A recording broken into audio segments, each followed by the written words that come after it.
Hello and welcome to episode 6 of Don't Give Up Your Day Job.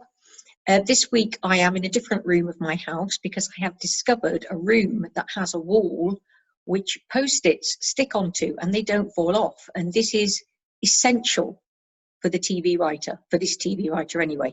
That's because this week I am talking about story arcs. I have created, or I'm in the process of creating, story arcs across all 6 episodes of my TV series for all 7 of my main, slightly minor characters. There's maybe 4 or 5 main characters and a couple of minor characters, but those characters will come up throughout the 6 episodes.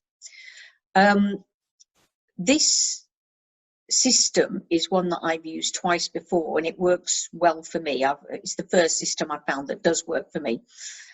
It's 11 post-it notes and it's based on Michael Haig's story structure. I just happened upon it a couple of years ago. He was writing an article about how his story structure for screenplays can be adapted for television. And he was using Mad Men as an example, and I just finished watching Mad Men, the first series, so I jumped on it, tried to use it and found it quite helpful. So I'll just take you through very quickly what the 11 sections are if you don't know Michael Haig's system. The first one is the setup, which is obviously what it is. The second one is the opportunity, which he says happens about 10% of the way in, but in television, interestingly, he says that the setup and the opportunity happen more or less straight away at the start of the series. Then you've got the new situation. So in most cases, your main character is going to find themselves in a situation they haven't been in before. Then you have got a change of plans, which happens around about 25% of the way into the story. Something changes, shifts for them, and they go in a different direction. Then you've got progress, and this is the point at which things are happening usually quite well for your main character. What they are setting out to achieve is happening, things are going well. But at the midpoint, which is the next one, or what's called the point of no return in this version, but a lot of people call it the midpoint in different versions. That is when your character maybe has got to make some kind of major decision and go in the brave direction or give up. And of course, we want a story, so they're going to go in the brave direction. Then you've got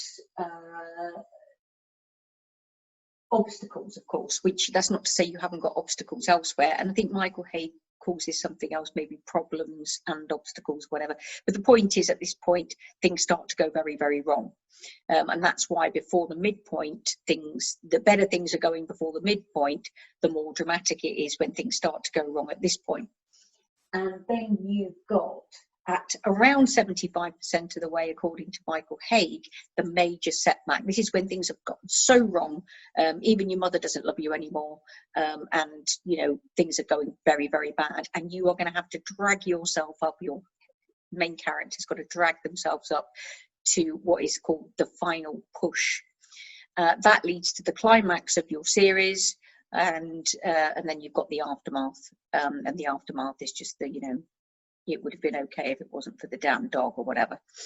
So I am not a slave to this. I'm certainly not a slave to the whole 10%, 25%, 75% thing, but I do find it very useful. If I feel that my story plot doesn't quite fit this, or my climax is at 85% or 95% and not 90, I don't care. If it feels right to me, I'll go with that and not go with this. But what I do find useful about this is that if you are struggling with a storyline for a particular character in your series, main character or minor character, or even if you're struggling that you feel that you've sorted out the characters but the story itself doesn't seem to be working, you can have a look at these and use them as prompts to help you structure the story better. The other useful thing of doing it this way is that you can find connections. So these yellow ones are the ones that I've just read out to you. These ones, the pink ones that I've started to put on there, are my main character. So the key things that happen to my main character, I'm going to write on here and I'm going to stick them under those. And then I'm going to take another character and I'm going to use a different coloured post-it note. Obviously, ex-teacher, got to use my post-it notes. And I'm going to put those underneath. So green is going to be my main character's husband, who features quite a lot in the series. And I'm going to write the things that I think I want him to do and where he's going and where things go wrong for him and where he ends up. And I'm going to do that with different coloured post-it notes for different characters.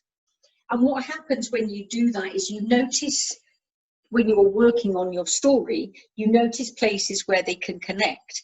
So you might have a storyline where emotionally you want a particular character to go into a particular dark place before they then rise above everything by the end of your series. And that's the emotional journey you want that character to go on. And you notice a plot point in one of your other characters which could link to that. Maybe they, in my case particularly, I'm writing a crime drama series. And so it occurred to me that because of the emotional journey I want my character to go on, he would be a particularly good person to discover a body. So he discovers a body, and I knew where I wanted him to go emotionally, but I didn't know what I was going to get him to do. And by looking at the storylines that I've already created for other characters, I now know one of the plot points for his character.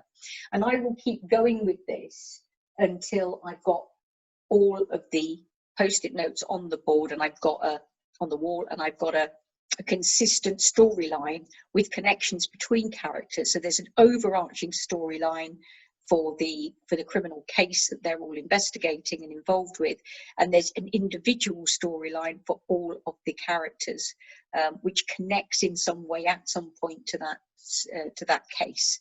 And some of them have a lot of involvement with it and some of them have less. But I think this is a really useful way of plotting at the beginning, when you're just trying to get everything sorted out before you put before you start writing anything. And once I've done this, I will end up with about 6 pages of prose where I simply describe for each of the main characters their journey based on having done this. What is their connection to the crime? Where are they at the beginning of their story? What are the problems they have? Some of which may be connected to the crime, and then where do they end up by the end? I am going to have a go at being a little bit more eco-friendly and getting a whiteboard and different coloured pens and doing it that way, and that's probably a bit quicker as well. But for now, this is the way I'm working. Hopefully, you will find that useful, and I will see you again next week.